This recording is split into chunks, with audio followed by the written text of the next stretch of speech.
नमस्ते मेरो प्यारा दर्शकहरू श्रोताहरू। आज चाहिँ हामी अलिक फरक विषयमा कुरा गर्न गइरहेका छौँ। हिजो आज यो हाइक ट्रेकिङ अनि हिँडाइ जे भनौँ, मानिसहरूको यति धेरै मोह छ कि यसमा धेरै मानिसहरूको सक्रियता जाँगर एकदमै बढेर गएको छ।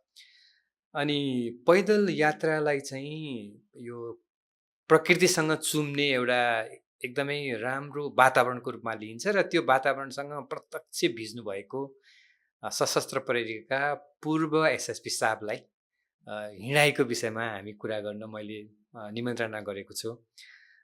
उहाँ पूर्व एसएसपी मात्रै होइन, तारकेश्वर गोलढुङ्गा निवासी हाम्रै नगरवासी पनि हुनुहुन्छ र उहाँलाई म यो टी पोडकास्टमा स्वागत गर्न चाहन्छु।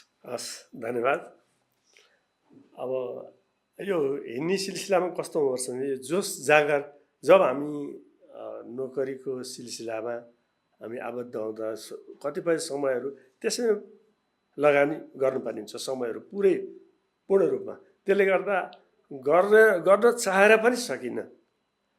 तर अब अहिले जब म रिटायर भएँ त्यसपछि मैले अब घरमा बसेर के गर्ने त, कमसेकम पहिला आफ्नो देशलाई डुलौँ, सबै ठाउँ हेरौँ, अनि त्यसपछि बिस्तारै आफ्नो स्वास्थ्यलाई पनि राम्रो हुने र आन्तरिक पर्यटनलाई पनि टेप हुने र साथीभाइहरू पनि प्रशस्त भेट्न पाइने र नयाँ नयाँ कुराहरू र नयाँ नयाँ परिवेशहरू पनि बुझ्न पाइने, गाउँ समाज सबै थाहा हुने र जनताले तल्लो स्तरका जनताले कसरी जीवनयापन गरिरहेछन्, कसरी व्यवहार चलिरहेछ र हायर लेभलमा पनि कसरी तिनका दिनहरू गइरहेछन् ती त हामीलाई थाहा नै छन्। तर तुहोका दिनहरू त्यो हिँडाइको अझ हामी मजासँग कुरा गर्नु। त्योभन्दा अगाडि मैले हजुरलाई गोलढुङ्गातिर फर्काएँ। हजुर, गोलढुङ्गा यहाँ अब त्यहीँ जन्मिनुभयो, देख्नुभयो, हुर्किनुभयो, त्यो बेलाको परिवेश चाहिँ कस्तो थियो? गोलढुङ्गा मान्छेहरूको जीवनयापन कस्तो थियो? अर्थोपार्जनको उपायहरू के थियो? कस्तो देख्नु भएको थियो त्यो बेलामा त? एक्ज्याक्टली, राम्रो क्वेसन सोध्नुभयो। मेरो जब गोलढुङ्गामा जन्म भयो त्यसपछि त्यो ठाउँमा अब हामीले बालाजु भनेको त हाम्रो कहाँ अहिलेको अमेरिका जस्तै फिल हुन्थ्यो। किनभने कता हो जुन कि 1 घन्टाको दुरी पनि छैन, तर पनि हामी खुट्टामा लागेको सुराल माथि सारेर हिलोमा आली टेकेर चाहिँ स्कुल आउनु पर्ने हुन्थ्यो। म सुरुको दिनहरू गोलढुङ्गामा बस्नुभन्दा अब त्यहाँ काम गर्नु पढ्नुभन्दा अगाडि पनि त्यही नै हुर्किएको, त्यही समाजबाट अगाडि बढेको हुनाले मलाई ती दुःखका दिनहरू सबै अहिले झल्झली आइरहेछन्। त सुरुमा जस्तो अब त्यहाँको सामान्य स्कुल गोलढुङ्गाको अहिले वडा कार्यालय जहाँ छ त्यहाँ थियो। त्यहाँ बाह्रखरी मुस्किलले 2-3 महिना पढियो होला। त्यसपछि उही बाख्रा गोठालो, गाई गोठालो, त्योभन्दा अरू केही पनि गर्न सकिएन। त्यसपछि यहाँ ग्रामीण स्कुल छ, हाई स्कुल छ, त्यतिर आइयो। धर्मस्थलीको 1-2 महिना मात्रै गएन म त्यहाँ पनि। त्यसपछि फेरि पछि यहाँ बच्चामा 1-2 महिना मात्रै स्कुलमा दौडधुप गर्ने, खास पढ्ने भर्ना हुने होइन, त्यत्तिकै दौडधुप कापी किताब हुन्न थियो, त्यही स्लेट बोक्यो हिँड्यो, त्यो प्रक्रिया थियो। पछि गएर जब अब पढ्नुपर्छ भन्ने किसिमको आफ्नो प्रेरणा दिने दाइहरूले ल्याएर चाहिँ शान्ति विद्यागृह लैनचौरमा भर्ना गरिदिनु भयो। त्यहाँबाट मैले एसएलसी गरेँ र भनेपछि त्यहाँबाट आउँदाखेरि तपाईँ दगुर्ने पानी हुँदै आउँथ्यो। त्यो दगुर्ने पानीमा चाहिँ के थियो? दगुर्ने पानी त त्यो अचम्म थियो। हामी जाँदाखेरि अहिले पनि त्यहाँ एउटा सानो किसिमको एउटा पोखरी देख्न सक्छौँ, तपाईँलाई पनि याद होला। त्यहाँ ठुलो नै पोखरी थियो, मजाको पोखरी। त्यहाँ हामी पौडी खेल्थ्यौँ शुक्रबार। पौडी खेल्ने ठाउँै थियो? पौडी खेल्ने ठाउँ थियो, पौडी खेल्थ्यौँ, गर्थ्यौँ। अब अहिले त खोइ कहाँ हो के हो अत्तो पत्तो छैन। पानी पनि 2-3वटा फ्लो हुन्थ्यो खोलामा जाने। अहिले कहाँ के कसरी हरायो त्यो कुरो पत्तै भएन। अनि त्यहाँबाट अलि माथि आएपछि एउटा ढुङ्गाको खुब चर्चा हुन्छ। हो, ठिक भन्नुभयो तपाईँले। त्यो सत्य ढुङ्गा भने जुन सिमाना हो, त्यो जुन पहिला काठमाडौँ नगरपालिका र गोलढुङ्गा गाविस पहिलाको गाउँ पञ्चायत थियो होला पहिला सिमाना भन्थे त्यहाँ त्यो अहिले खै देखिन्न त्यहाँ गएर मान्छे बिसाउने गर्ने यताउति गरेर भरियाहरू आएर त्यहाँ बस्ने वरिपरि अलि तल अहिले जान जुन बाइपास चोक पुग्नुभन्दा अलि अगाडि साना धर्मशालाको रूपमा थिए त्यहाँ आएर बस्थे अहिले त खोइ केही पनि देखिन्न सबै हराइसक्यो र त्यहाँ उकालो पनि अलिक ठाडो थियो अलिक राम्रै भएको छ अहिले तर जति हुनुपर्ने त्यो विकासले पुराना कुराहरूलाई पनि जोगाउन चाहिँ सकिरहेको छैन जस्तो मलाई लागिरहेको छ। अनि त्यो बेलामा केटाकेटी बेलामा आनन्द लाग्ने कुरा चाहिँ के थियो गोलढुङ्गामै हुँदाखेरि दुःख त थियो हामीलाई दुःख थियो शिक्षाको कुरा गाह्रो थियो मान्छे जीवन निर्वाह गर्न गाह्रो थियो तर पनि एउटा बाल सुलभता हुन्छ नि त्यो बेलाको रमाइलो चाहिँ आनन्द लाग्ने कुरा चाहिँ रमाइलो क्षण जति थियो हामीसँग जे थियो त्यो हामीलाई नै सफिसियन्ट जस्तो फिलिङ हुन्थ्यो अहिले जुन हामीले अब यता यातायातको सुविधा छ तैपनि हामीलाई पुगेको छैन त्यत्रोबाट बिहान 8 बजे भात खाएर लन्चर स्कुल पढ्न आइन्थ्यो 2 घन्टा बाटोमै स्वाहा तर पनि खै सन्तोकै थियो तर दुःख गर्नुपर्छ पक्कै पनि सफलता हासिल गरिन्छ भन्ने कुरा चाहिँ थाहा थियो म पनि एउटा सानो गरिब परिवारमा हुर्केको मान्छे मलाई थाहा छ म कसरी पढेँ भन्ने कुरा हिजोका दिनहरू छात्रवृत्ति लिएर पढियो अब अहिले भनौँ न राम्रै छ नि राम्रै किसिमको भनौँ व्यवहार चलिरहेको छ अलिकति अब अहिले के हिजो बाउबाजेले सम्पत्ति टन्न कमाएर नराखिदिए पनि जग्गा जमिन बेचिदिएका थिएनन् जोगाइदिएका थिए त्यसले गर्दाखेरि अब अहिले आना 2-4 आना मात्र बेच्यो भने कहाँ हो अब हिजो खान मुस्किल थियो त्यही कमाइ गर्यो त्यहाँबाट जति निस्किन्छ त्यही खायो र मैले अर्को कुरो दुःख गर्ने सिलसिलामा जब मैले एसएलसी दिएँ एसएलसी दिएपछि मलाई अलि आर्थिक रूपमा अलिक गाह्रो पऱ्यो म गोल्छा उलाउनसम्म काम गरेँ एज ए लेबर काम गरेको छु म लेबरै काम गर्ने लेबर काम गरेँ त्यसपछि तपाईँको त्यत्तिकै गऱ्यो जहाँ अनि टोपोग्राफिकल सर्वे ब्रान्चमा केही दिन त्यहाँ 2-3 महिना त्यहाँ तल्लो लेभलमा त्यहाँ एउटा जन्जिरदार भन्ने सामान्य किसिमको त्यो लेभलमा पनि काम गरेँ मैले आफ्नो व्यवहार त घर व्यवहार त चलाउनु पर्यो यो अनि सशस्त्र प्रहरीमा यहाँको प्रवेश चाहिँ अनि म भन्दैछु अनि तपाईँको त्यहाँ आइयो अनि उसमा टोपोग्राफिकल सर्वे ब्रान्चमा त्यहाँ काम गरिसकेपछि 2-3 महिना जति काम गरेपछि नेपाल मेटल कम्पनी सुर्खे उता तपाईँको रसुवामा गएँ त्यहाँ 18 महिना काम गरेँ त्यहाँ चाहिँ टाइपिस्ट एन्ड क्लर्क भन्ने एउटा पोस्ट थियो त्यहाँ चाहिँ त्यो बेलामा थोरै पैसा पनि धेरै हुन्थ्यो तर पनि त्यो बेलामा राम्रो स्यालेरी दिन्थे त्यहाँ कति पाउनुहुन्थ्यो त्यो बेला करिब मेरो स्तरको एसएससी पास गरेको थिएन 200 चान्चुन थियो होला मुखिया सरको नेपाल गभर्मेन्टको पैसा तर मैले चाहिँ त्यहाँ 1250 लिन्थेँ मैले 6 गुणा बढी 6 गुणा बढी किन त्यो अब त्यो प्रोजेक्ट हो अब विदेशी प्रोजेक्ट अनि फेरि अब विकट पनि दुर्गम क्षेत्र 6-7 दिन लाएर हिँडेरै जानुपर्ने अनि पछि गएर पनि त्यो अनि नेपाल प्रहरीमा पछि गएर 2045 साल कार्तिक 15 गते असममा जोइन भएको अनि त्यसपछि 57मा सशस्त्र गठन भयो सशस्त्र गठन भएपछि म चाहिँ उता गएँ सुरुवात चाहिँ नेपाल प्रहरीबाटै हो त्यसपछि यता सशस्त्रपट्टि अनि यसरी नै चलिरहेछ अनि रिटायर चाहिँ म एसएससी करिब 30 वर्ष बित्यो ठ्याक्कै 30 वर्ष मैले नोकरी अवधि बिताएँ 30 वर्ष भने त लामो समय हो नि लामो समय हो नि तर कस्तो रह्यो हजुरको एकदम छोटोमा 30 वर्षको अनुभव के चाहिँ मुख्य सिकाइ भयो जस्तो लाग्छ हजुरलाई मुख्य कुरो त एक त मैले आफूले कतिपय नजानेका कुराहरू जान्ने मौका पाएँ र नेपाल यो कस्तो रहेछ भने सुरक्षा फौज भनेको पोलिटिकल कुराहरू पनि सबै जान्नुपर्ने कानुनी कुराहरू सबै जान्नुपर्ने जनतासँग नि सबैसँग भिज्नुपर्ने त्यसले गर्दा मान्छेलाई एकदम म्याचुरनेस ल्याउँदो रहेछ त्यो कुराको ज्ञान भयो।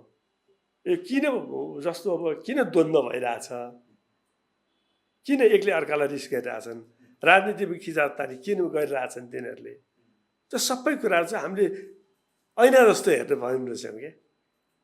त्यो कुराको ज्ञान भयो। त्यसले गर्दाखेरि मैले चाहिँ ओहो यो त अन्य सेवाभन्दा यो चाहिँ नि अलिक उत्कृष्ट नै लाग्यो मलाई। खै ठिक छ, हामी यो विषयमा हामी कुनै बेला अझ खुलेर धेरै कुराहरू पनि गरौँला। अब आज चाहिँ हाम्रो मूल विषय नै मा जाउँ होइन। अब यो हिँडाइको कुरा भनौँ न, मैले त तपाईँको पोस्टहरू पनि हेरिरहेको हुन्छु, फेसबुकमा तपाईँले पोस्ट गरिरहेको कुराहरू हेर्छु। एकदमै त्यो पोस्टहरू हेर्दाखेरि मलाई पनि त्यो फलो गर्न मन लाग्छ कि। अब हिँडाइको कुरा गर्दा चाहिँ अब मतलब यो सेवाकालीन अवधिमा पक्कै तपाईँ धेरै ठाउँमा हिँड्नुभयो, एक्सर्साइजहरू पनि गर्नुभएको छ। औपचारिक रूपमा अथवा चाहिँ भनौँ न, ल म यो कम्प्लिट हाइक हो अथवा ट्रेक हो भनेर सुरुवातको कुराहरूमा जाउँ न, कहिलेबाट कसरी? अब यस्तो हो, जब म रिटायर भएँ, भइसकेपछि अब घरमा बसेर मात्रै केही हुँदैन। कतिपय मलाई त एजेन्सीहरूले काम गर्न पुनः काम गर्न आइसक्यो नभनेका होइन। युनबाट पनि मलाई अब त्यहाँ सिभी पठा भनेर भने हो।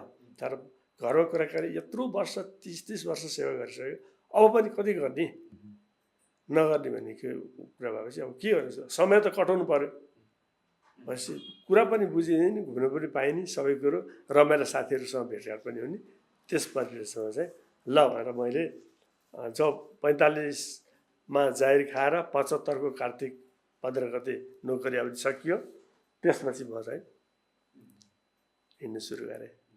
त्यो हिँडाइमा त अहिले कस्तो पनि छ भने हिँडाइको धेरै फाइदा पनि छ नि होइन, धेरै फाइदा छ। अब भनौँ न, हामीले पनि सुनिरहेको, डक्टरले भनेको दिनमा 30 मिनट मात्रै हिँड्दाखेरि पनि तपाईँको मुटुमा हुने धेरै समस्याहरू कम हुन्छ भन्छन्। मधुमेह नियन्त्रण हुने, कोलेस्ट्रोल नियन्त्रण हुने, त्यसको धेरै फाइदाहरू छ नि त। अनि शारीरिक कमजोरीहरू पनि कम हुन्छ, तनाव कम हुन्छ, पाचन प्रणालीलाई एकदम फाइदा छ नि त। त्यसले गर्दाखेरि अब एउटा सेवानिवृत्त जीवन बिताउन मान्छेहरूले विभिन्न आफ्नो आफ्नो एउटा वे बनाएको हुन्छ। कसै लेखनतिर लाग्छन्, कोही योग ध्यानतिर लाग्छन्। अब तपाईँ हिँडाइमा लाग्नुभयो नि होइन। अनि त्यो हिँडाइमा लाग्दाखेरिको तपाईँले प्रेरणा पाउनु भएको केही त्यस्तो व्यक्ति अथवा केही त्यस्तो छ? अब मैले नर्मली यसो हिँड्दाखेरि अब आफूलाई पहिलादेखि नै हिँडाइ मन पर्ने त्यो त भन्नै परेन। पहिलादेखि नै हिँड्न डुल्न मन पराउने मान्छे। म पहिला पनि नोकरीको सिलसिलामा अन्यत्र जाँदाखेरि पनि बढी आफै अनुगमनमा निस्किने, यताउति गर्थेँ। अनि त्यसले गर्दा मलाई हिँडाइ आफूलाई पुगेको फिल हुँदैन थियो, हिँड्थेँ। अब जब नोकरी सकिसकेपछि घरमा टाइम पास गर्ने गाह्रो भयो। 2-4 जना हाइका साथीहरू पनि भेला जम्मा भएर अनि एउटा दुईटा गर्दै जाँदै धेरै भयो। त्यसपछि हिँड्न थालियो र अहिले 4-5वटा एजेन्सीहरू छ। अब कहिले कोसँग जान्छु, कहिले कोसँग जान्छु, हिँडिरहेको। रिटायर भएपछि चाहिँ यो हिँड्ने प्रक्रिया चाहिँ एकदम नियमित भयो? नियमित भयो र बिहान म जुम्मा गर्छु, फेरि 1 घन्टा गर्छु म। किनभने स्वास्थ्यलाई त सधैँ त हिँडिन्न। अब हाइकिङ गऱ्यो भनेको त हप्तामा 1 दिन हो, र ट्रेकिङ गऱ्यो भनेको अब 1 महिना 1.5 महिनामा एकचोटि हो। यसो 2-4 दिन घुमेर आउने, त्यसले त हामीलाई पुग्दैन। बिहान जुम्मा गर्छु 1 घन्टा, 3-4 किलोमिटर हिँड्छु, जुम्मा गर्छु, बस सफिसियन्ट। यो सधैँ त धेरै लामो हिँडिरहने होइन नि त। भनेपछि अहिलेसम्म अब हाम्रो कुराकानीमा लगभग नेपालको 65 जिल्लामा हिँडाइ हजुरको भइसक्यो। अब विदेशकै हेर्ने भयो भने पनि 30वटा जति देशमा यहाँको पाइला हिँडाइ भइसक्यो। एकदम एक्ज्याक्ट। अब हाम्रै देशतिर फर्केर हेर्दाखेरि तपाईँ हिँडेको हिँडाइमा एकदम यादगार हुन्छ नि, त्यस्तो खालको हिँडाइ कहाँ भएको छ? मेरो यादगार हिँडाइ भनेको सबभन्दा अब भर्खरै मात्रै हिँडेको कैलाश मानसरोवर जुन परिक्रमा, त्यो चाहिँ नि धेरै नै गाह्रो रहेछ जस्तो फिल भयो मलाई। किनभने तपाईँ जतिकोलाई पनि गाह्रो फिल भयो? मलाई गाह्रो हुनुको कारण के भने हामी कपाल थियौँ। अनि म्याडमलाई चाहिँ किन अब भारी बोकाउँदाखेरि गाह्रो पनि हुन्छ, कमसेकम एटलिस्ट पानीहरूको आइटम अलिअलि खानेकुराहरू त बोक्नै पर्यो। यताउति गर्दा नि 15-20 किलो त भइहाल्ने सबै गर्दाखेरि। अनि त्यो आफैले बोक्नु पर्यो। अनि त्यसले गर्दा भारीको लोड पनि भयो, हिँडाइ पनि भयो। अल्टिच्युडको कुरो कस्तो रहेछ त त्यहाँबाट तपाईँले हेरेर आएर के महसुस गर्नुभयो? परिक्रमा गर्नुपर्ने, परिक्रमा त गरियो, रमाइलोसँग गरियो। अब मभन्दा पछाडिको ग्रुपले पनि अलिक गाह्रै महसुस गरेछन्, अलिकति गाह्रै भयो अरे। अब एक दुईजना त मृत्यु पनि भयो भन्ने सुनेको छु मैले। हाम्रो एकजना रिलेटिभ पनि त्यस्तै हुनुभएको रहेछ।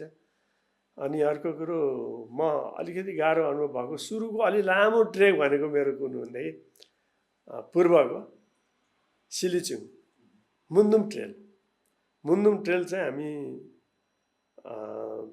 30-35 जना टोटल लजिस्टिक सहित गर्दा 30-35 जना थियो। मुन्दुम ट्रेलमा शिल्पा, सिलिचुङ लेक मजाले गऱ्यौँ।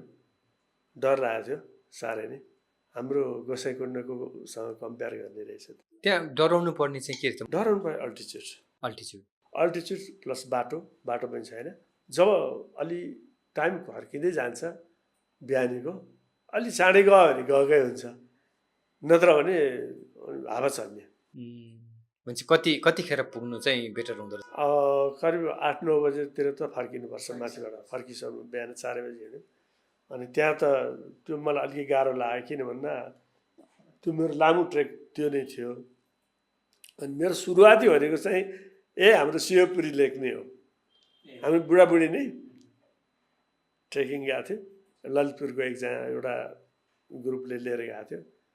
पहिलो ट्रेक चाहिँ त्यो ट्रेक भनेर चाहिँ गरेको। त्यसपछि म गएको यता बढी मालिका, त्यो पनि गाह्रो छ।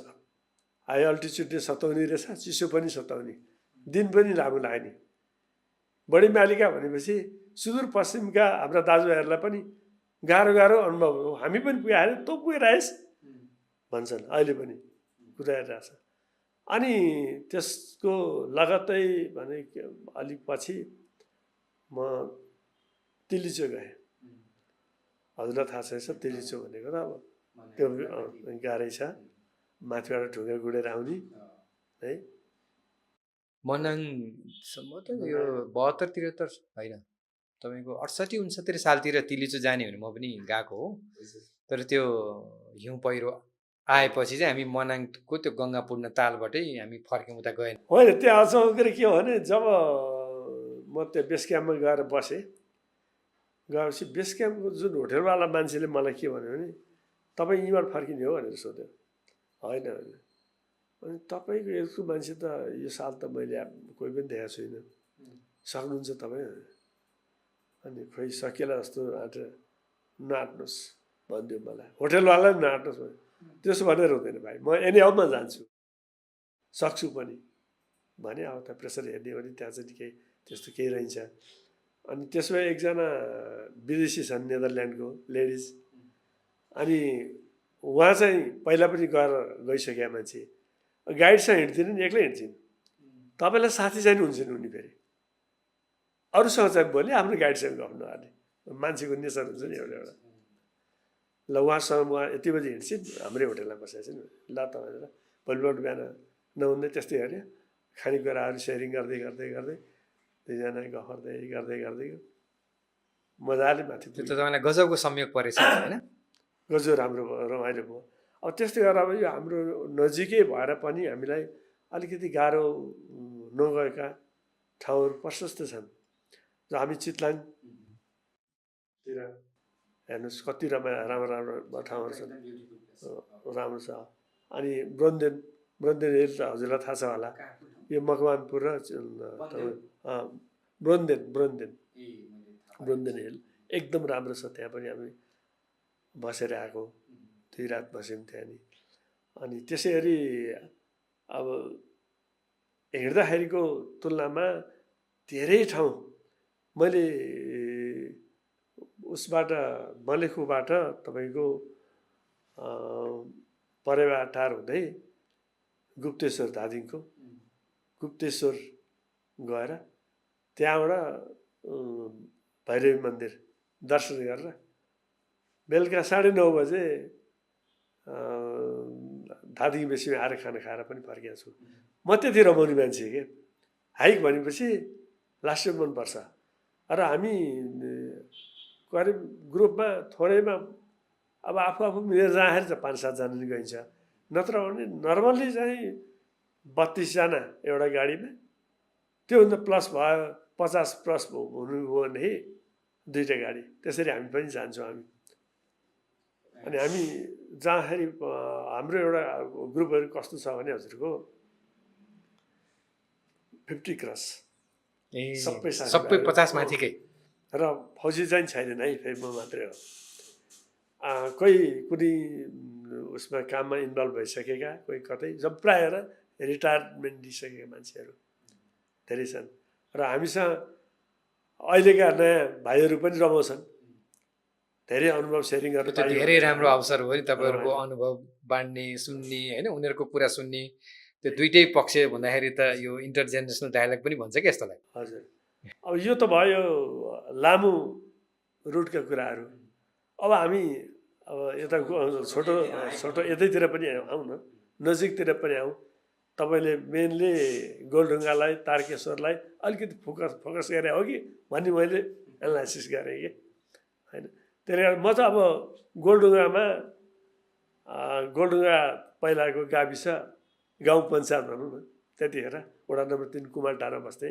जुन तपाईँलाई थाहा छ होला, यो भैँचालो ताका पुरै गाउँ नै कोल्याप्स भयो, 11 जना मान्छे मरे। मेरो दाइको नातिनी पनि म बसेकै घरमा बितिन्, र मेरो जेठबाको पट्टिको जेठो हजुरपट्टिको नातिहरू पनि त्यो घरमै पुरेर मरे। 11वटा भयो, 9वटा लास त हामीले एकै ठाउँ राखेर लाइन लाएर जलाएको है। त्यो परिवेश सबै थाहा छ, दुःखका दिनहरू पनि। ती दिन हाम्रा दाजुभाइहरूले कसरी राखे त्यो आफ्नो ठाउँमा छ।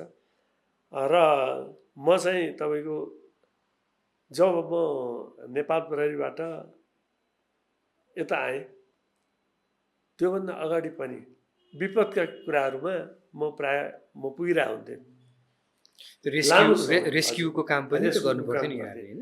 जस्तो तपाईँलाई एकचोटि याद छ होला, त्रिशुलीतिर यो साइड ठुलो पानी परेको थियो, 48 सालतिर हुनुपर्छ।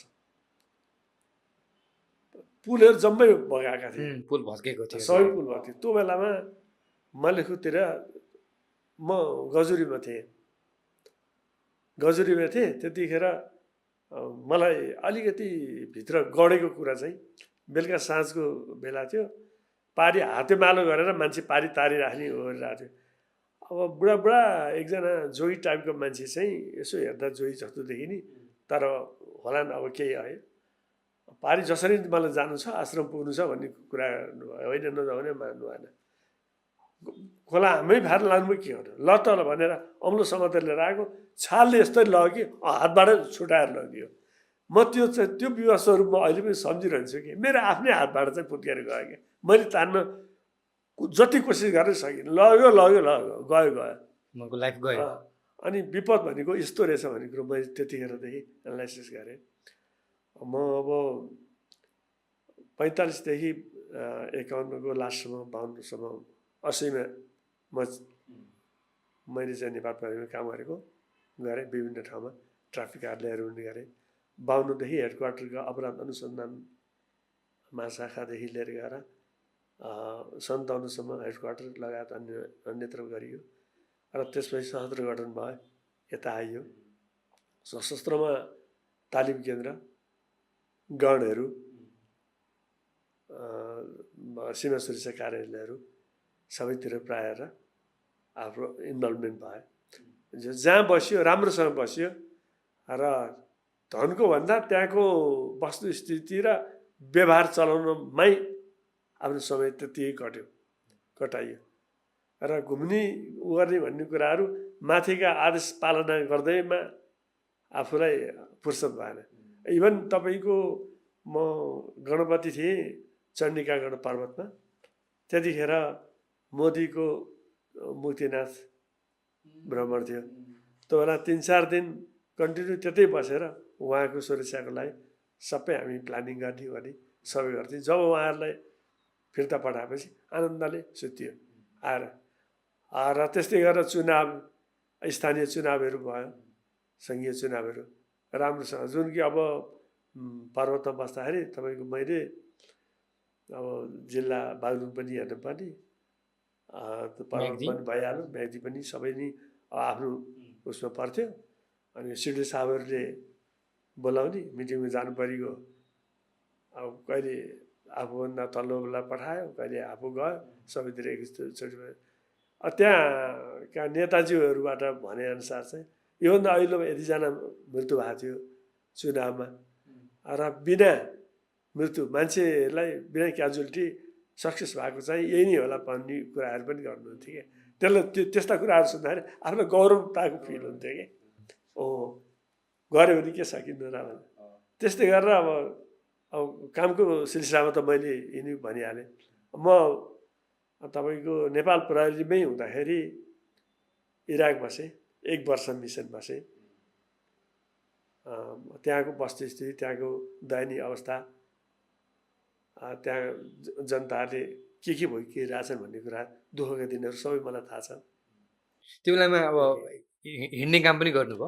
हिँड्ने काम त हाइकिङ भएको त्यो त्यति सुरक्षित थिएन, सुरक्षित एकदमै डर लाग्थ्यो, बाहिर निस्किनु डर लाग्थ्यो। बिना त्यत्तिकै गाडी बेगरको बाहिर जमिनमा टेक्न अलिक गाह्रो हुन्थ्यो। कतिखेर कहाँ के पड्किन्छ थाहा हुन्न, विदेशी भूमि। र म तपाईँलाई स्मरणीय एउटा के घटना पनि बताउँछु। अब त्यहाँ युन मिसनमा काम गर्दाखेरि ड्राइभर भन्ने छुट्टै ड्राइभर भन्ने हुँदैन, आफैले ड्राइभ गर्नुपर्ने। म अलि टाढाको सफरमा गइरहेको थिएँ, 2-3 दिनकै सफरमा। के भइदियो भने फर्केर आउँदाखेरि जब आफ्नो काम सकेर फर्केर आउँदाखेरि पानी, यस्तो पानी पऱ्यो कुरा गरी साध्यै भएन। अगाडिको पार्ट केही पनि देखिएन, स्पिड चाहिँ 120 भन्दा बढी छ। कहाँ हो कहाँ अन्दाज हुन्न, मैले त कता कहाँ के थाहै भएन। झ्याप्पै ब्रेक दाबेछु, प्लेन रहेछ के अरे, ओहिरियो नि। ओहिरान त त्यो हाम्रो उखान छ नि, आरीले घोटा जस्तो भन्छ नि, गाडीले ठाउँ छोडिहालेछ। गएर छेउ गएर 3 बल्टिङ खायो। हामी 2 जना थियौँ। बाइचान्स भगवान्ले साथ दिए, गाडी त कसैको चाहिँ भइहाल्यो, तर हामी दुवैलाई एउटा कोतारो पनि कोतारेन। बलियो गाडी पऱ्यो त्यसो भए। भाग्यले बाँचियो त्यो बेला। त्यो स्मरणीय कुराहरू चाहिँ त्यो एउटा छ। एउटा मान्छे हातबाटै गयो, त्यो मैले हजुरलाई। त्यस्तो त अब यो फौजी कार्यक्रममा सेवामा त धेरै त्यस्तो हुन्छ। अब तपाईँ एउटा माथिल्लो तहमा पुगिसकेको हुनाले त्यो थोरै भयो होला, तर अब त्यो जवानहरू अरू त उहाँले त धेरै भोग्नुहुन्छ नि त्यो, होइन? अब अहिले फेरि पनि तपाईँलाई यो हिँडाइकै कुरामा हामी भक्क हुनाले, जस्तो अब रिटायर भएपछि हिँडाइलाई तपाईँले जुन खालको एउटा प्राथमिकता दिएर निरन्तरता दिइरहनु भएको छ, यो देशाभर के हाम्रो देश तपाईँ थुप्रै ठाउँ जानुभयो नि त, कैलाश जानुभयो, बडीमालिका जानुभयो, पूर्व जानुभयो, होइन? लगभग 65 जिल्ला छोइसक्नु भयो हिँडेर। के चाहिँ देख्नुभयो त मान्छेको जनजीवन, हाम्रो प्रकृति कस्तो? होइन, मैले एक्चुअलमा मैले भन्नुपर्दाखेरि म त धेरै भाग्यमानी रहेछु। मैले आफूलाई त्यति भाग्यमानी सम्झेँ। किन भन्दाखेरि त्यही नेपाली हुन्, खाना एक छाक खानालाई धौधौ छ, लाउन केही छैन, छोराछोरीहरू पढ्ने कता हो। यस्तो विकट छ कि एउटा घरबाट अर्को घरमा पुग्नलाई सकस त्यत्तिकै छ, न पुल छ न बाटो छ। त्यस्ता ठाउँमा पनि हामी घुमिरहेको हुन्छौँ, हेर्छौँ, त्यहाँ दयनीय अवस्था देख्छौँ। र आएर कतिपय कुराहरू त कहाँ रिपोर्टिङका कुराहरू त नभए तापनि अनौपचारिक रूपले यस्तो यहाँ यस्तो छ है। हाम्रा त भाइ साथीहरू त प्रशस्तै छन् नि त, सबै ठाउँमा छन् नि। ल यो त यसलाई चाहिँ के गर्नुपर्छ, पक्कै दिमागमा चाहिँ हामीले यो कुराहरू बटुलेर ल्याएका हुन्छौँ। र यो तपाईँले हाइकिङलाई नै जोड्न खोज्नुभयो, र हाइकिङको सिलसिलामा अब यही पनि अब अहिले अलिकति हाम्रो तारकेश्वरलाई पनि हाइकिङकै त्यो विषयमा पछि आउँछु। मैले अझ तपाईँसँग तपाईँको सिकाइ अनुभव मैले के जान्न खोजेँ भने, धेरै ठाउँमा जानुभयो नि तपाईँले, होटलमा बस्नुहुन्छ, त्यहाँ अन्तर्क्रिया गर्नुहुन्छ, गाडी चढ्नुहुन्छ, त्यहाँ कुराकानी हुन्छ, आफ्नो साथीभाइसँग सँगै जाँदाखेरि कुरा हुन्छ होइन। हजुर हाम्रो परिवेश, हाम्रो ठाउँ, मान्छेको जनजीवन चाहिँ कतातिर मुभ भएको पाउनुहुन्छ क्या व्यक्तिगत रूपमा यो फिलिङ जस्तो गर्दाखेरि? मलाई त मेरो विचारमा अहिले के सोच्छु भने म आफैलाई पनि अब धिक्कार्छु। अब कतिसम्म अब अबुझ रहेछौँ हामी भन्ने कुरा लिएर यो राजनीतिक दल हो नि जुन हो नि यिनले हाम्रो जनताहरूको तल्लो लेभलका मान्छेहरूको दिमाग चाहिँ भुट्या छ है। कहिले यो पार्टी यो विकास भन्दा पनि मान्छेलाई अरू बेला मान्छेले चिन्दैनन् क्या, चुनावको बेला मात्रै कसरी चिन्छन् त? त्यो होइन नि, मान्छेको दुःखमा साथ दिनलाई त तपाईँ जुनसुकै पार्टीको मान्छे भए नि सक्नु पऱ्यो नि, गर्नु पऱ्यो नि, सबैलाई हेर्नु पऱ्यो नि, समेट्नु पऱ्यो नि, होइन र?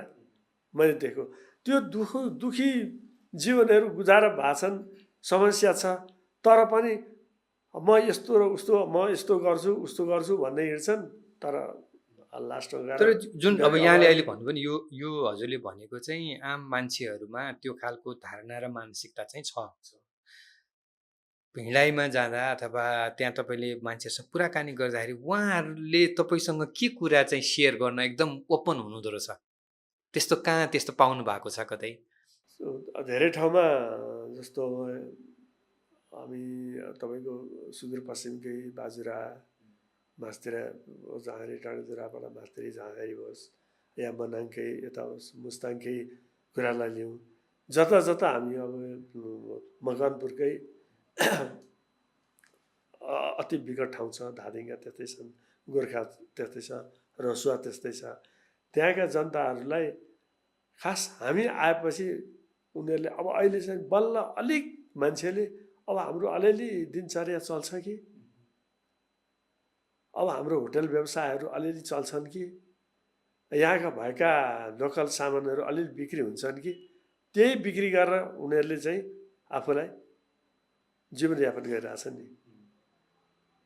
तिनको अलावा उत्पादन जति पनि हुन्छन् ती ठाउँमा लान पाइँदैन, बिचैमा कुहिएर सिद्धिएको छ। तपाईँले सुन्नुभयो होला अस्ति पनि जुम्लाको स्याउ कति दिनसम्म बाटोमा अलपत्र पऱ्यो भन्ने कुराहरू, केही दिन भएपछि सबै खतम। ती भएका कुराहरू अब कृषि उपजका कुराहरू मात्रै सम्बन्धित स्थानमा टाइममा पुग्नु पायो भनेदेखि किसानले अलिकति सास फेर्नु पाउने त हो, नत्र भने त के गर्नु र? गर्यो। अब हेर्नुहोस् न, तपाईँ हामी यही विचार गरौँ, यी हामी बालाजुको मान्छे नजिकै छौँ हामी, त्यो बालाजुको बाइपास चोकमा काउलीको बोट किन्नु गयो भने एउटा काउलीको बोटको 5 रुपियाँ दिन्छ बोट। भक्तपुरतिरको मान्छेले ल्याएर बेच्न राखिरहेको हुन्छ साइडमा। अब यो काउली पर्ने सिजनमा हेर्नुहोस्, त्यही अलिक बिहानै बेलुका यसो हावा हल्ला भएको र धेरै जम्मा भएको बेला हेर्नुहोस् 5 रुपियाँ 7 रुपियाँ किलोमा दिइदिन्छ। देखिरहेछ नि, अनि किसानले कसरी राहत पायो त? कसरी उत्पादन गर्यो होला, कसरी दुःख गर्यो होला? अब अस्ति म तामान गएँ हेरेँ, मुला अब यहाँ त अब किन 50-60 बालाजुबाट हामीले किनेर लैरहेछ, 5 रुपियाँ 10 रुपियाँ किलो छ। हेर्नु त त्यो कहाँ के भइरहेछ म आफै बुझ्नै सकेको छुइनँ क्या। र हाइकिङको कुरामा भन्दा पनि यो सबैदेखि नि हाइकिङले देखाएको क्या मलाई, यो घुगाउने नि। अब हामी 5-7 जना मात्रै भए पनि ठुलो ग्रुप छैन भने, नयाँ ठाउँ छ भने ल जाउँ न त भनेर हिँडिहाल्छौँ हामी। प्रोग्राम बनाए हिँडिहाल्ने, 1-2 दिन घुम्यो, त्यहाँको वस्तुस्थिति बुझ्यो अरे, कहिले बिहान गयो बेलुका फर्क्यो, खासै टाढा छैन नि। यहाँ हामीले हेर्दाखेरि काठमाडौँबाट काभ्रे, सिन्धुपाल्चोक, मकवानपुर, यही रसुवाको नजिकको यता यो नुवाकोट नजिकको भागहरू भयो, धादिङ, यी क्षेत्र त हामी डे हाइकमै सकिन्छ नि, पुरा गर्न सकिन्छ नि। यो अब यो यति धेरै ठाउँमा जानुभयो नि, तपाईँलाई भनौँ न एकदम रमाइलो लागेको हल्का हाइक हुन्छ नि, धेरै कठिन नभरिकन हल्का खालको चाहिँ कुन चाहिँ हाइक लागेको छ? हल्का र धेरै रमाइलो भएको म चितलान। चितलान हजुर, त्यहाँको हाम्रो 1-2 जना भाइहरू पनि हजुर जस्तै भाइहरू पनि थिए र उनीहरूले पनि ल यतैतिर आउनुहोस् ल भनेर हामी गयौँ। लास्टै रमाइलो भयो। त्यहाँ हाम्रो पालिकाले पनि हामीलाई अलिकति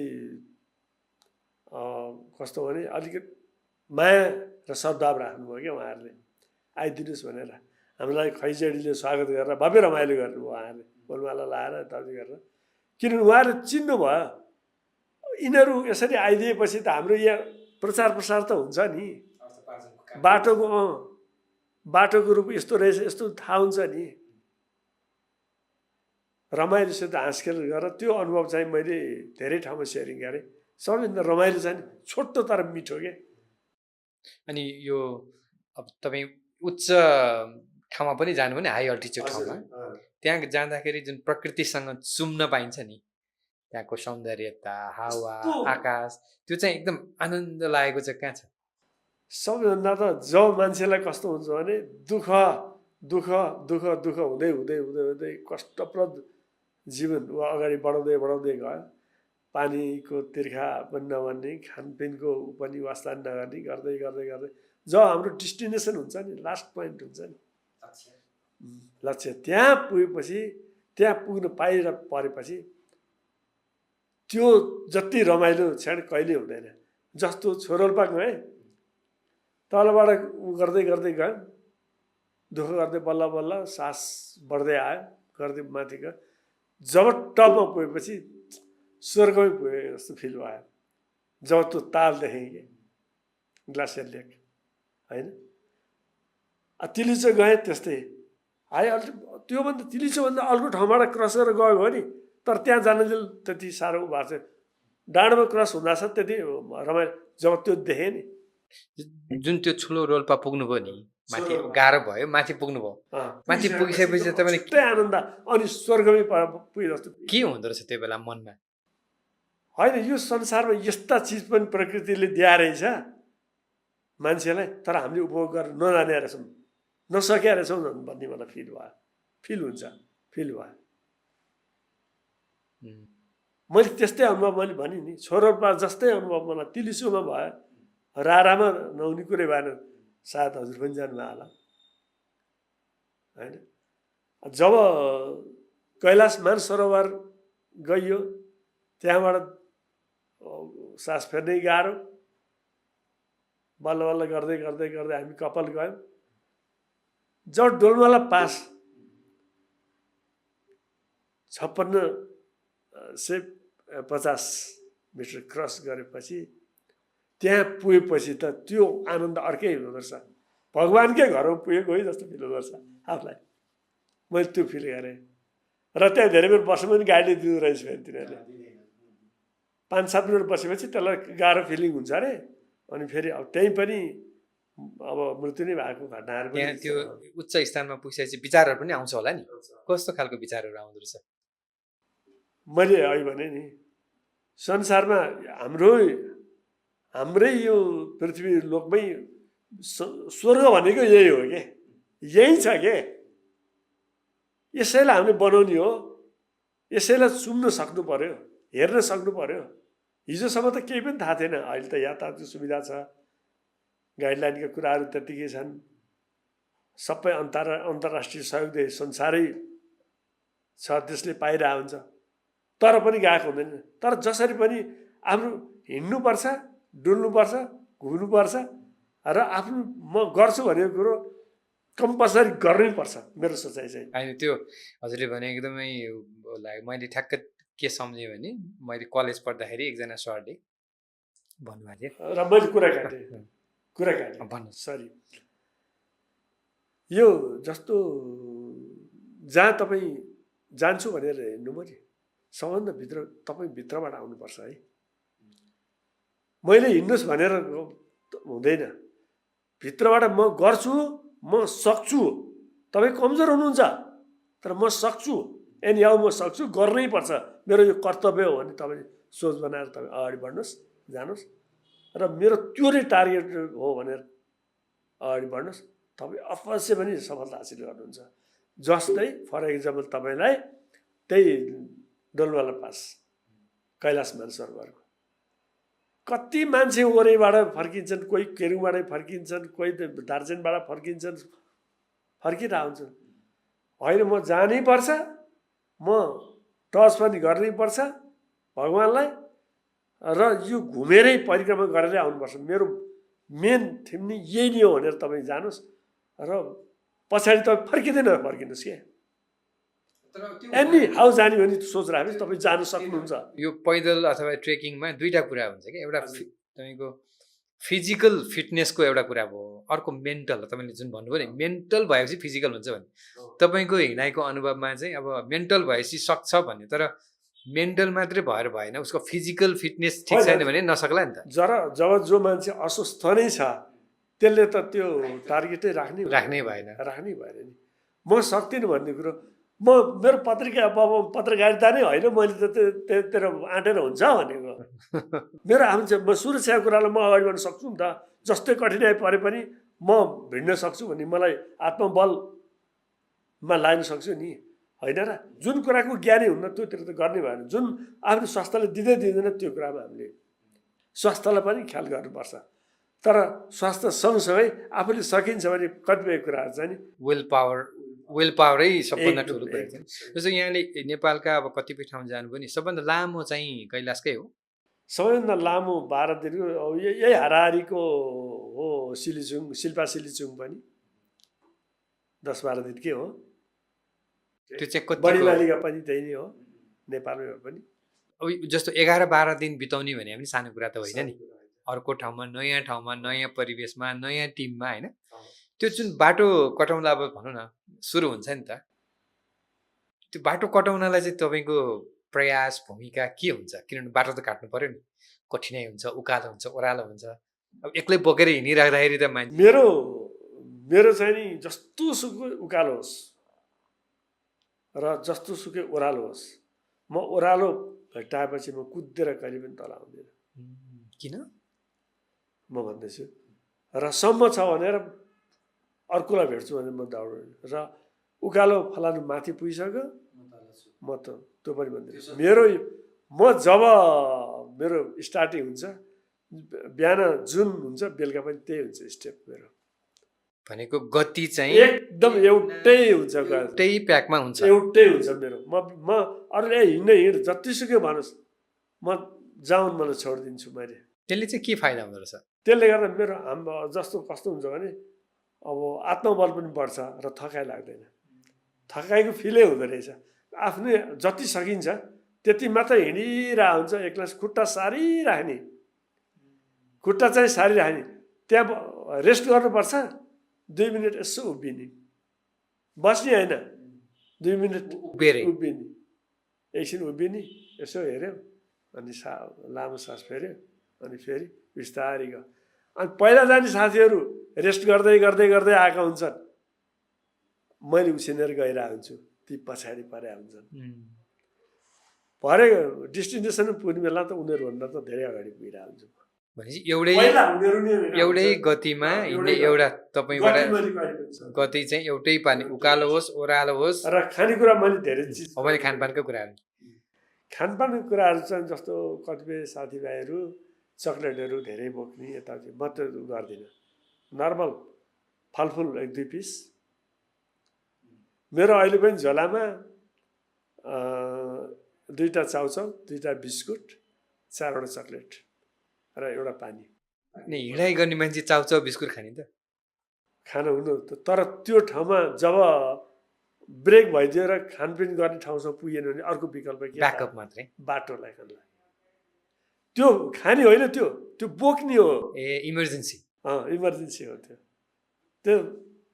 जस्तो म जाहिरको दौरानमा हुँदाखेरि पनि पहिला अब हाम्रो त कहिले कता फौजी जीवनमा एक सेट सबै लत्ता कपडादेखि लिएर सबै चिजहरू, चाहिने चिजहरू प्याक बनाएर राखिरहेको, स्ट्यान्ड बाई हुन्छ। त्यो कसैलाई भोलि फलाना ठाउँ जानु छ है भनेपछि म यत्रो कहाँ छ अरे खोज्दा, यत्रो कता छ स्टोरबाट लिएर फलाना ठाउँमा सब बोलाएर लिएर सामान मगाएर लिएर त्यहाँबाट। मेरो त्यो चलन छैन। ऊ त्यहाँ छ, त्यो बोक हिँड। 4टा बोकी सबै छ मेरो त।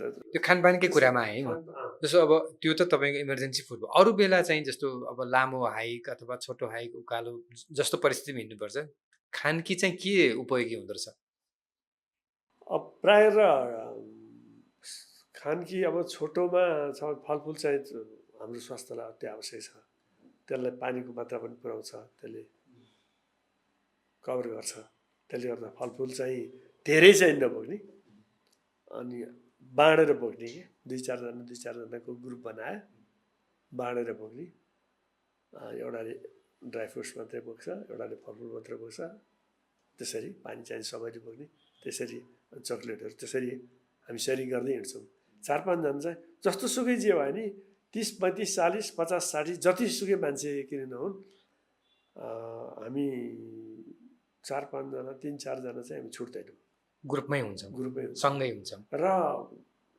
कहिल्यै पनि ग्रुप छोड्नु हुँदैन सकेसम्म ग्रुप छोड्नु हुँदैन ग्रुप छोडेको बेफाइदा के भने एक त भिजिबिलिटी पनि आउट हुन्छ कहिलेकाहीँ अगाडि छोडै गऱ्यो भनेदेखि आफू पछाडि बाटो कता कता हुन्छ तपाईँको यो उसको मेलम्चीबाट जानु पर्ने उसमा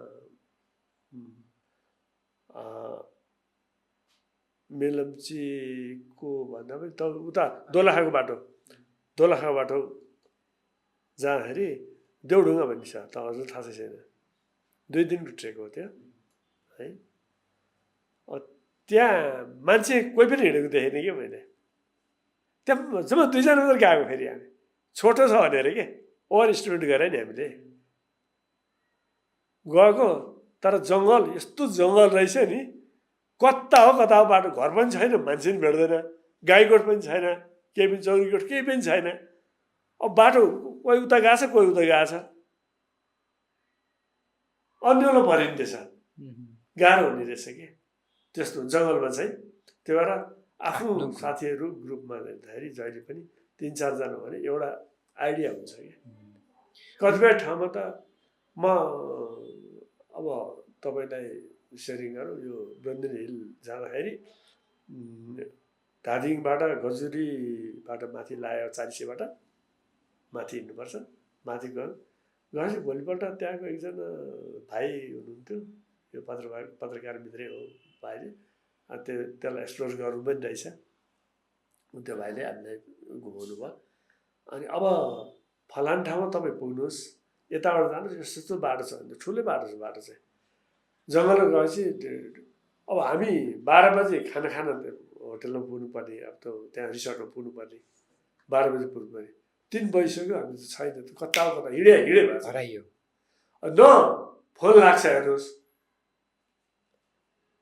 न त्यो गुगल सर्च गर्दा नेभिगेसन नै गर्छ पूर्व पश्चिम नै थाहा छैन कता हो अन्दाज भइयो 4जना मात्रै छौँ के गर्नु 4जना कता हो अब बिल्लीबाट पर्ला थियो डर लागिसकेको थियो अनि यत्रो बेरसम्म पनि आएन पक्कै पनि भोलि यिनीहरूले फोन पनि लाएर त्यो होला भएर त्यो साथीले अर्कोलाई फोन गरेर होटेलको मान्छेलाई पठाइदिएछ खोज्न 3-4जना बाइक लिएर मान्छे खोज्नै आउनु पर्यो खोजेर बल्ल भेट्टाएर लिएर आएछ त्यस्तो पनि हुन्छ र यो घुम्दै आउनु वर्धाको सिलसिलामा जब रुबी भ्याली थाहा छ होला जरा धादिङदेखि हामी हिँडेर गएको धादिङदेखि अनि तपाईँको पाङसाङ पास हुँदै सोमदाङ हुँदै गदलाङ हुँदै हामी फर्किएको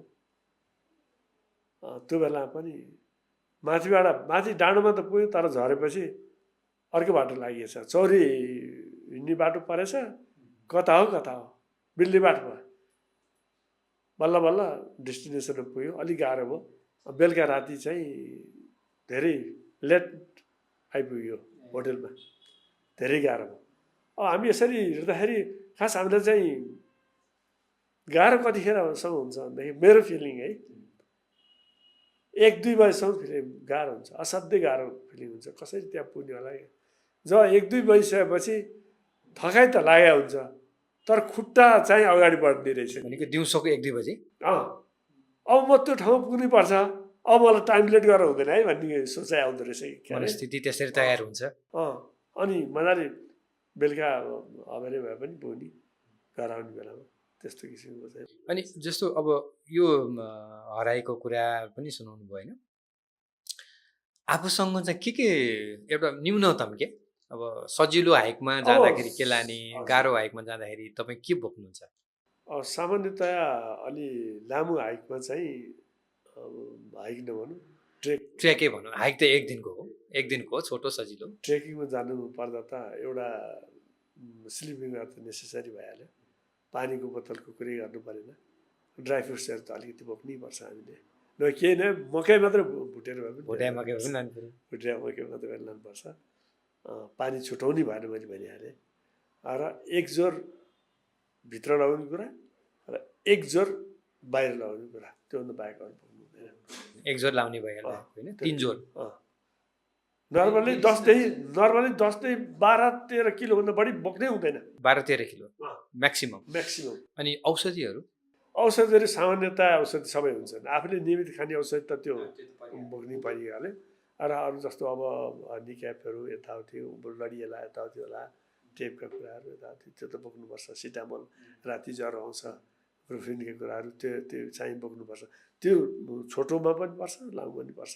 ती चाहिँ छोटोमा त केही पनि पर्दैन, एक दिन त रमाइलो। नर्मली हामी चाहिँ कस्तो पनि खानेकुरो घरबाट लाने किसिमको हाइकिङमा हामी जान्दैनौँ, थोरै पहिला जान्थेँ म। अलिक गाह्रो जस्तो अब शिवपुरी जानु पऱ्यो भने नबोकी सुख भएन नि, अर्को विकल्प छैन नि, लिएर गयो खानु पाएन त खानै पाएन होइन। अनि के गर्छौँ त भन्दाखेरि जहाँ भेहिकल जान्छ त्यहीँ नास्ता गर्ने, बेलुकासम्म पनि अलि हेभी नास्ता गरिदिने, अनि काजु किसमिसहरू केही छ भने यसो बोक्यो, अलिअलि फलफुल अलिअलि हाल्यो, अनि गयो। अनि कहाँ पुग्यो ठ्याक्क टाइम डिस्टेन्स किलोमिटर र बाटोको अवस्था हेरेर मात्रै किलोमिटर, फेरि किलोमिटर मात्रै हिसाब गरेर नि हुँदैन, त्यो टाइम पुग्नु छैन नि। उकालो छ तर थोरै किलोमिटर भए पनि त्यसले कभर गरिदिइहाल्छ नि। फेरि त सम्म छ, अरू त हिँडिदिन्छ, हामी पो एक्लासै हिँडौँला त सबै त उस्तै हुँदैन नि त होइन र, अलिकति फरक त परिहाल्छ हिँडाइमा। अनि कहाँ पुग्यो त्यहाँ 3 बजे 4 बजे पुगिन्छ, अनि खानासाना त्यहाँ अर्डर गर्ने, त्यही खाना खाने, अनि त्यसपछि गाडी त्यहीँ पुगिरहेको हुन्छ, फर्केर आउने। हाम्रो चाहिँ त्यस्तो हुन्छ। भनेपछि यो 75 सालमा सेवानिवृत्त हुनुभयो, 81 साल भयो, 6 वर्ष भयो। 6 वर्षमा कतिवटा जति मोटामोटी लामो र छोटो गरेर सकिएछ त? छोटोको त धेरै क्यालकुलेसन नगरौँ, धेरै नै छ है।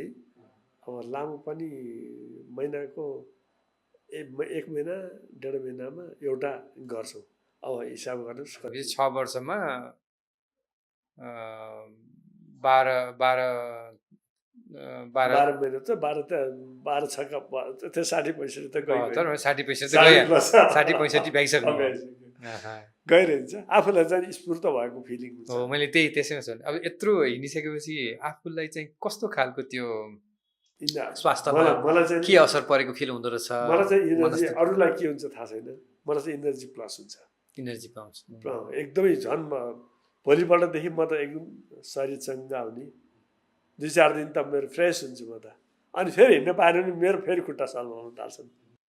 अनि यो यात्रामा अथवा हाइकमा जाँदाखेरि तपाईँलाई कुनै बेला आउँछ होला नि मनस्थितिमा, अथवा आफ्नो दिमागमा त्यो दप्पेट्ने घचेट्ने कुराहरू पनि आउँछ नि त होइन, हिँड्दाखेरि भनेको फिलिङको कुरा के?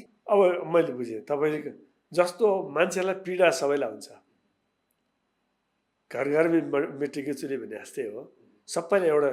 तर जब म चाहिँ घरबाट निस्कन्छु नि, म घरको कुराहरू व्यवहारका कुराहरू सबै साइडमा राखेर अनि हिँड्छु म, र त्यही रमाइलोसँग मात्रै होस्। जब अब साह्रै अप्ठ्यारोका अवस्था हो भने बेग्लै कुरो, नर्मल्ली यता नि अपोइन्टमेन्ट छ, उता नि अपोइन्टमेन्ट छ, उता नि गरिन्छ, उता नि बिराछ, त्यो फोनबाट गराउँदै जाउँला, म त भन्दिनँ। म पुरा त्यसैले समय दिने हो, जाने रमाउँदै हिँड्ने, हाँसखेल गर्दै हिँड्ने, ठाउँमा पुग्ने, नाचगान गर्ने, सबै उस्तै हुन्छ, रमाइलो हुन्छ। ल अब हामी एकचोटि फेरि फर्केर हाम्रै गोलढुङ्गातिरै आउँ। तारकेश्वरै तेह्रौँ होइन। अब अहिले हाम्रो यो ठाउँको परिवेश पनि बदलिएको छ। तपाईँ यत्रो 60-65वटा ट्रेकिङ अब हाइकको त गणनै भएन, त्यति धेरै हिँडिसक्नु भएको छ। अब हाम्रो टोल गाउँ त्यो डाँडाकाँडा सबै चढिसक्नु भएको छ नि। तपाईँले एकदम एउटा पर्यटन व्यवसायी होइन, तर तपाईँ पैदल यात्री, पैदल मार्गी हो नि तपाईँ होइन, पैदल मार्गी हिँड्नु। हाम्रो ठाउँमा चाहिँ के खालको त्यस्तो सम्भावना देख्नु भएको छ, के गर्न सकिन्छ त? एकदम सही प्रश्न। अब किनभने मैले पनि त्यो अरू सबैतिर अन्यत्र भएका विकास र पूर्वाधारका कुराहरू, ट्रेकिङ ट्रेलका कुराहरू, हाइकिङ रुटका बारेमा हेर्दाखेरि हामी धेरै पछाडि छौँ। हाम्रो तारकेश्वर यस विषयमा निकै नै पछाडि छ। सायद अब हाम्रा आगामी दिनहरूमा केही होला, हामीले यसलाई चाहिँ नि विशेष गन्तव्य बनाएर राख्न सकिन्छ, गर्न सकिन्छ। किनभने हाम्रा ऐतिहासिक कुराहरू प्रशस्त छन्। त्यो कारणले गर्दा ती सबैलाई समेट्ने किसिमबाट हामीले तारकेश्वरलाई मात्रै छुट्टै 2 दिन अथवा 3 दिनको प्रोग्राम बनाउन सकिन्छ मजाले। र मान्छे भने अहिले मान्छे यस्तो छ कि हाइकिङ भनेपछि जोरले जाउँ न त, यसो घुमेर त आउनुपर्छ। त्यो एउटा ट्रेन्डिङ फेसनकै रूपमा आइसक्यो कि? फेसनको रूपमा आइसक्यो। अब हेर्नुहोस् त, अब हाम्रो त्यही बालाजुबाट मासतिर गएपछि अहिले तपाईँले कुरा गर्नुभयो, सत्य ढुङ्गाको कुरा गर्नुभयो, तिलो फुल लागेको कुराहरू, दगुन्ने पानीको कुरा गर्नुभयो। त्यहाँ ठुलो पोखरी थियो, पौडी खेलिन्थ्यो। अहिले कहाँ हो भने अहिले वडा कार्यालय छ, त्यसको कुरा भयो। नागार्जुन फुलबारी गेट त्यत्रो अब जामा चोक्ने हेर्नुहोस् त, हाम्रै क्षेत्रबाट जाने होइन, तारकेश्वरबाट। त्यसको लागि त व्यवस्थित छ, तर अन्यत्र खोइ त। जस्तो अब हाम्रो फुलबारी गेटमै छवेलीको नजिकै त्यति राम्रो गुफा छ, नाम चलेको गुफा रे, खै त कसले बन्द गरेको छ? कमसेकम त्यो रुटलाई भित्र गएर यसो सरसफाइ गराएर हाम्रो स्थानीय स्तरले, स्थानीय सरकारै भनौँ न, हामी सबै लाइपरी गरेर क्लबहरू सबै लगाएर त्यसलाई यसो सफा गरेर बाटो रुटहरू बनाएर चलाउनु सक्यो भने, नम्बर 1 त केही कस्टहरू 10-20 रुपियाँ लिएरै सरसफाइको लागि मान्छे राख्नु पनि सकिन्छ। ठुलो कुरो छैन, जो पनि आउँछ। हामी पहिला 20-30 मिटर परसम्म त पुगेर आउँथ्यौँ नि, अहिले त्यो पनि छैन। अब कसरी बन्द भइरहेछ त्यो अब हामीलाई पनि थाहा हुने कुरा भएन।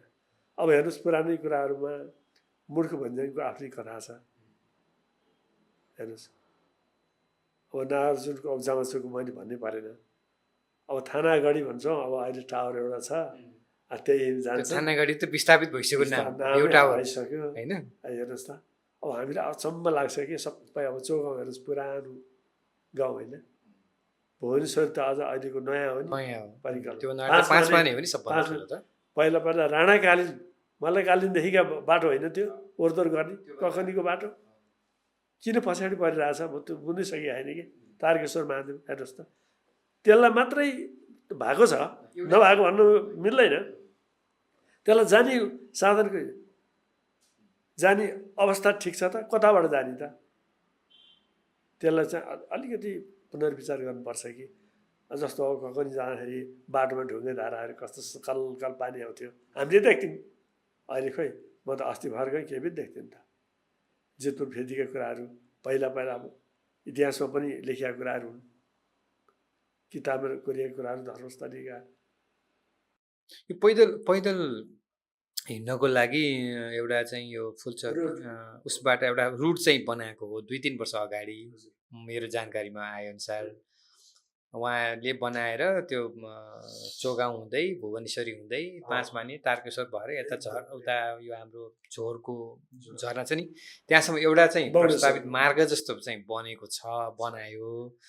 तर त्यसलाई एउटा चाहिँ व्यवस्थित किसिमले प्रचार गर्ने होइन, त्यसको एउटा पहिचान बनाउने, त्यसको लागि अलिकति इन्भेस्ट गर्ने, टिम तयार पार्ने होइन, त्यो खालको काम चाहिँ अब मेरो पनि नोटिसमा चाहिँ छैन होइन। अब हजुरले त्यो भनि नै हाल्नुभयो।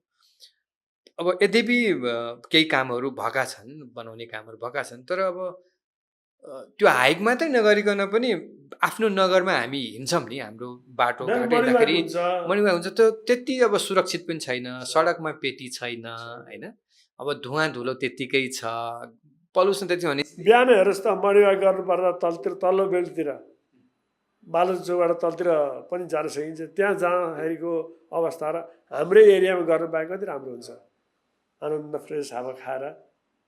हेर्नुहोस् त म अहिले पनि म भने नि म यताबाट शेषमती नयाँ सानो पुल भएर बस्ने टार भएर माङ्गाली मन्दिर छैन त्यहाँ गएर त्यताबाट चोगाउँदै कृष्ण मन्दिर हुँदै माथि भन्ज्याङबाट फर्केर आउँछु।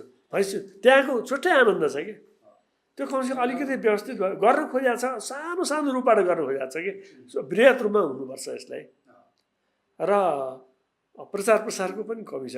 अब अहिले भर्खर हाम्रो तारकेश्वर बल्ल तारकेश्वर भन्ने पनि छ ठाउँ भन्ने काठमाडौँ नै हो भन्छन् कि अहिले बल्ल, नत्र पनि हिजोका दिनहरूमा हामीलाई त पुरै रसुवाली भने पनि हुन्थ्यो नि, त्यस्तो भइसकेको थियो।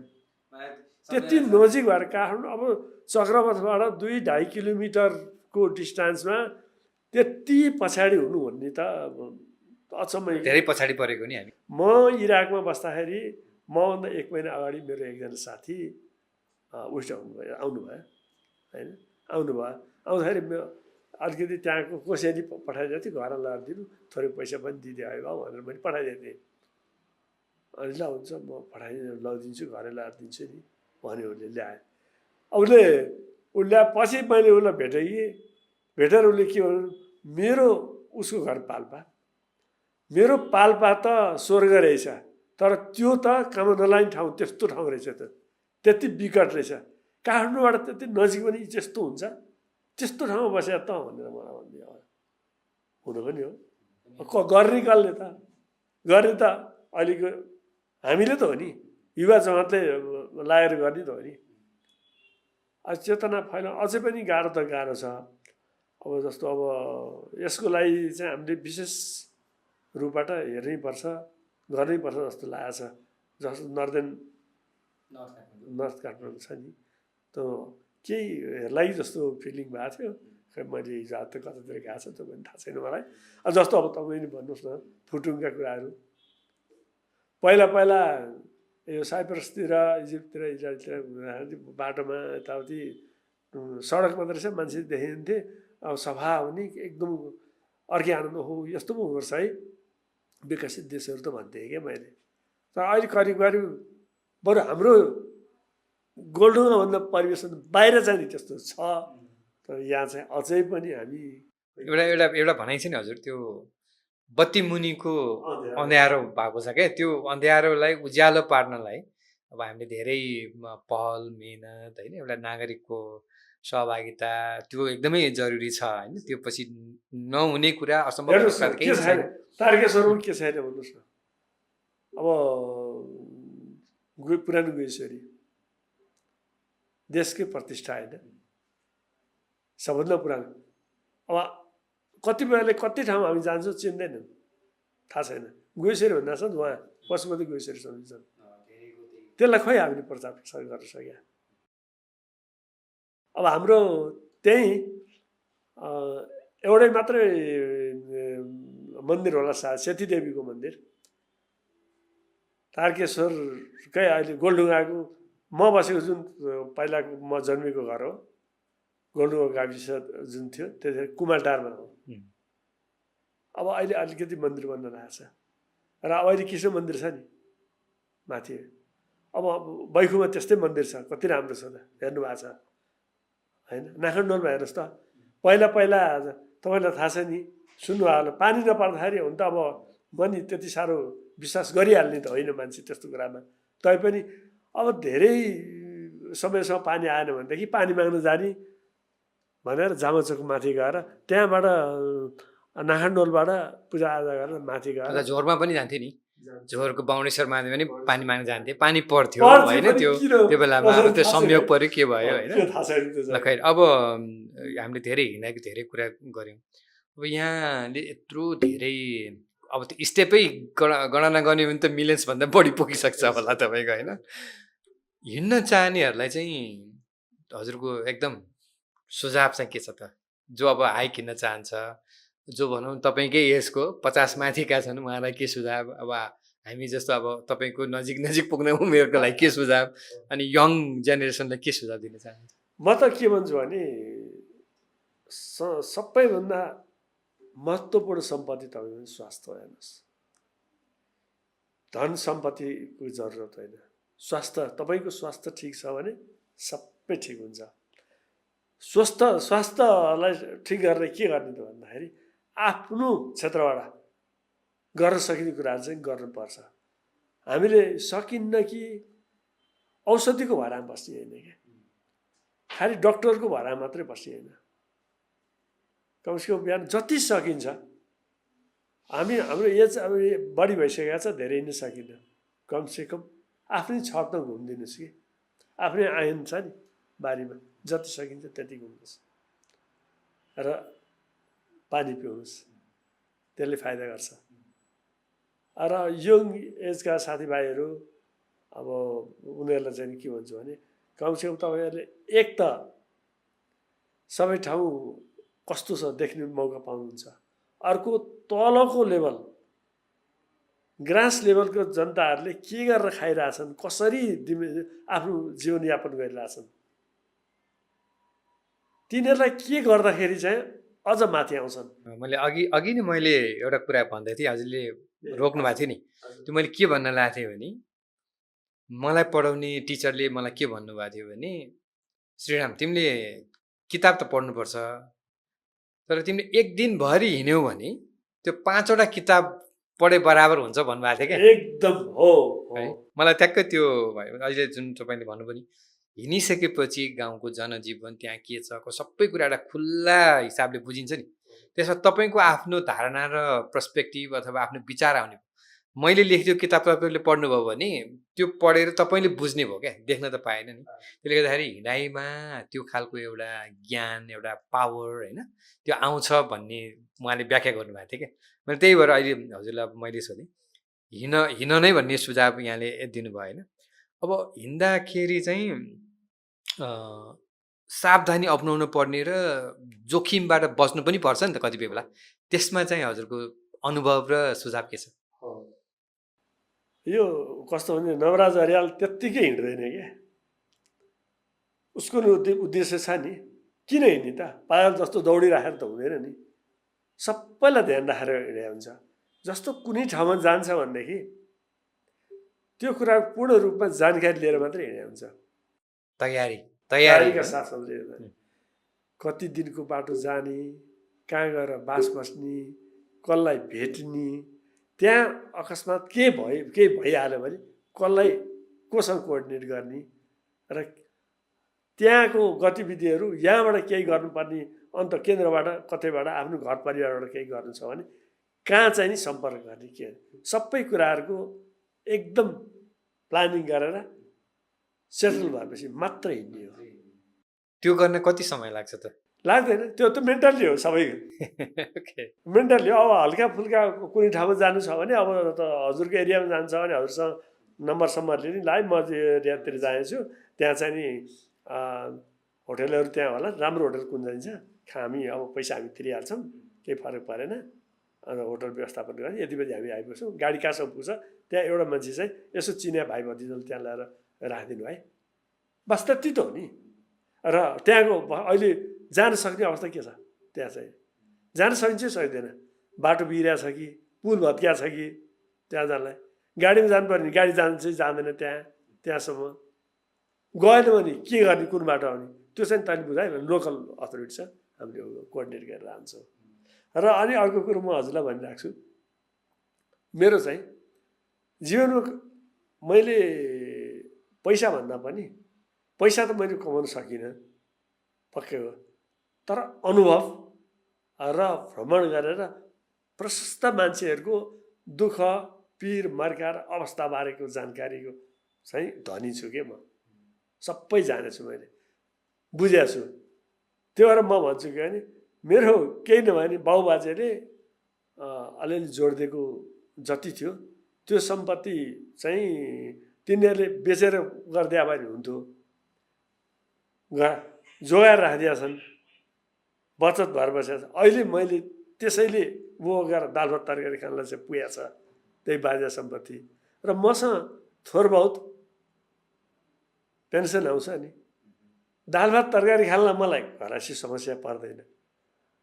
अनि म पेन्सनको पैसा चाहिँ जति आउँछ मैले हेरेरै खर्च गर्ने भन्ने मेरो त्यो इन्डाइरेक्टली कम्युनिटीलाई कन्ट्रिब्युसन जस्तो पनि भयो नि त होइन? नभए त घर त्यहाँ घुम्दाखेरि तपाईँ गाडी चढ्नुहुन्छ, होटलमा तिर्नु, घर जग्गा जमिन जोड्नु मलाई त्यो लालच छैन।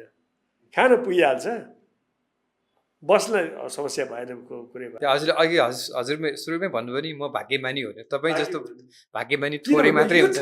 जन्मिएँ म चाहिँ विकट त्यो लेकमा, त्यो लेकाले चौरी चराउने ठाउँमा त्यहाँ पनि त जन्मिन सक्थेँ नि त। मेरो दिनचर्या त्यस्तै बित्थ्यो नि।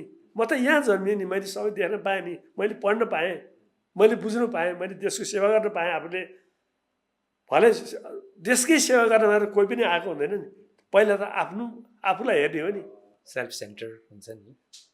भन्दाखेरि मैले यत्रो वर्ष सेवा गरेँ भने त्यो घमण्ड गर्नु हुँदैन। पहिला आफू भने हो अनि मात्रै बनाएको हो नि त। किनभने कमसेकम रोजीरोटी त पुग्नु पऱ्यो नि, परेन हो। त्यसले गर्दा भएको जति पेन्सन छ त्यो चाहिँ नि घुमेरै बिताउने, रमाइलो गर्ने मेरो मेन उनी। अब अलिकति लामो रुटी गइदिन्छु कहिले कहिले। अब भन्नुहोस् न, अब उत्तराखण्डतिर, इन्डियातिर पनि, अब बाहिरतिर पनि जाने अलिकति बढी कलेक्सन भयो, जस्तो अब 2-3 महिना 4 महिना 5 महिना रोकिँदै आयो भने त त्यो पैसाले त धेरै घुम्नु पाइयो नि त। यतै पनि जम्मै खर्च हुँदैन नि, के खर्च हुन्छ र? हाइकिङमा केही खर्च हुँदैन। हेर्नुहोस्, दाल भात तरकारी खाने हो जहाँ गए पनि।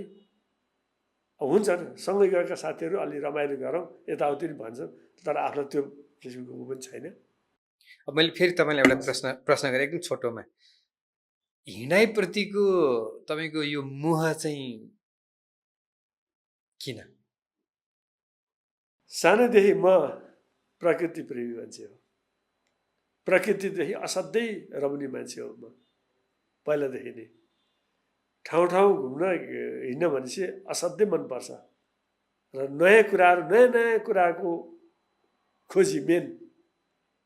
अब फलान ठाउँमा यस्तो छ भने त्यहाँ के होला त, कस्तो कसरी हो, क्युरियोसिटी क्या मेन कारणै मलाई चाहिँ जिज्ञासु भनौँ न। अब जिज्ञासा पराउँछ मलाई प्रकृतिप्रति, मेन फोकस नै मैले त्यसैले दिइरहेको हुन्छु। अनि तपाईँ जब हिँड्नुहुन्छ, देख्नुहुन्छ नि, त्यो देखेको कुरालाई रिकल गर्नुहुन्छ कि त्यसलाई केही नोट डाउनहरू पनि गर्ने, त्यस्तो पनि केही गर्नु? मैले हल्का फुल्का त्यसलाई मैले क्याप्चर पनि गरे हुन्छु, लेखा पनि हुन्छु कतिपय। अब अलिअलि त फेसबुकमा आउँछ, देख्नुहुन्छ पोस्टहरू होइन? राखेको छु, कलेक्सन पनि हल्का फुल्का छन्। तपाईँले जति अनुभव गर्न पाउनु भएको छ नि, त्यो अनुभवलाई सङ्ग्रहित गरेर एउटा सानो पुस्तक जस्तो। पुस्तक भने मैले त प्रायः त अहिले यो हिजो आजको जमाना यही होइन, भिजुलाइज नै गरेर राखेको हुन्छु मैले। हो, तपाईँको भिडियोहरू राम्रो मैले राखिरहेको हुन्छ। अबको गन्तव्य कहाँ छ त हिँडाइ? अबको मेरो गन्तव्य दामोदर कुण्ड थियो। अस्ति जब यो उसतिर म्याग्दीमा पहिरो गयो भनेपछि अलि डर लाग्यो। अनि हाम्रो सेट भइसकेको थियो, 2 दिनको बाटो 3 दिनको बाटो गाडीमा जाने, 2 दिनको बाटो घोडामा। त्यो अनि आउँदाखेरि फेरि 3 दिन फर्किने, त्यसरी उहाँ जान्थ्यो। त्यो अब नियर अबाउट 57-58 मिटर हाइटमा हो। अलिकति कम्प्लिकेसन त हुन्छ नि, त्यहाँ गाह्रो त गाह्रै छ। त्यहाँ जान हामीले करिब करिब ठिक्क पारेको थियो, जान पाइएन। अब सायद नजिकको कतै त्यतैतिर लगाइरह्यो भने 1-2 दिन अगाडिसम्म त्यसैमा इन्भल्भ थियौँ, अर्को फिक्स भइसकेको छैन। अबको टार्गेट भनेको चाहिँ नि खासै होला कि अहिले कल्पना मात्रै, खप्तडको छ। ए, खप्तड? हजुर, खप्तडमा अब त्यहाँ पनि अब हिउँ पर्न थाल्यो भने नजाने। अहिले हिउँ छैन भने अब अहिलेसम्म सकिन्छ त्यहाँ घुम्न सक्छ। फेरि म त्यहाँ गएर ती पुगेर मात्रै फर्किने मेरो लक्ष्य होइन। त्यहाँ गएपछि सराउन्डेड एरिया मैले घुम्नुपर्छ। एटलिस्ट अरू गएर आज गएर भोलि फर्किहाल्छ, म त पर्सि फर्किने हो। त्यो टाइमको लग्जरी पनि छ नि त तपाईँलाई। अब टाइम किल पनि गर्न सकिन्छ। घरमा बस्दा पनि मैले प्राय गरेर टिभीमा हेर्दाखेरि यस्तै कुराहरू मात्रै हेरेर हुन्छु। ब्लगहरू पनि विभिन्न ठाउँतिर घुमिरहेको, यताउति गरेको, कताबाट जाँदा कसरी इजी हुन्छ, यिनी कुराहरू जानकारी लिइरहेको छु। एकदमै हामी अन्तिममै आयौँ। केही मैले सोध्न केही भन्न बाँकी छ केही हजुरलाई हिँडाइ सम्बन्धी? अब हिँडाइ सम्बन्धी तपाईँले सबै कुरा यहाँ आइसकेका छन् र सबैलाई यही हामी दुईजना भएर के आह्वान गरौँ भने यो नेपालको विकासको लागि पनि पर्यटनको विकास जरुरी छ। त्यसको लागि हाम्रो भन्दा छोटा रुटदेखि लिएर गएर लामो रुट सबैतिर चाहिँ समेट्ने गरेर जहाँ जसले जस्तो सक्छ त्यो चाहिँ योगदान दिउँ, सबैले चाहिँ सहयोग गरौँ। म सशस्त्र प्रहरी नेपालमा एसएसबी रिटायर भएपछि म यो एजमा पनि म घुमिरहेको छु, हिँडिरहेको छु भने तपाईँहरू मात्र किन घरमा बसेर, अब मेरै साथीभाइहरू पनि पिँढीमा बसेर किन तम्बाकु खाएर र चिया पसलमा बसेर नौथरी गफ किन गर्नुहुन्छ? घुम्नुहोस् न, हल्का केही न वल्लो गाउँबाट पल्लो गाउँ जानुहोस् न। रामबहादुरलाई मात्रै सधैँ किन भेट्नु, भक्तबहादुरलाई पनि भेट्नुहोस् न, पल्लोलाई पनि भेट्नुहोस् न। अब अहिले बुढाहरूको पनि जस्तो खैँचडी भजन यताउति आछ नि, यसले पनि मान्छेलाई अलिकति एट्र्याक्सन बढाएको छ। हो हिँड्ने कुराहरूमा अब एटलिस्ट अन्त कहीँ पनि नजानुहोस्, बिस्तारै 3 घन्टा लाएर जानुहोस्, भुवनेश्वरी मन्दिरसम्म पुगेर आउनु न। हामी त्यो बाजुको मान्छे भुवनेश्वर जानु कति गाह्रो भयो र? ठिक छ, तारकेश्वर अर्को दिन जानु होला, बिदा दिन पारेर।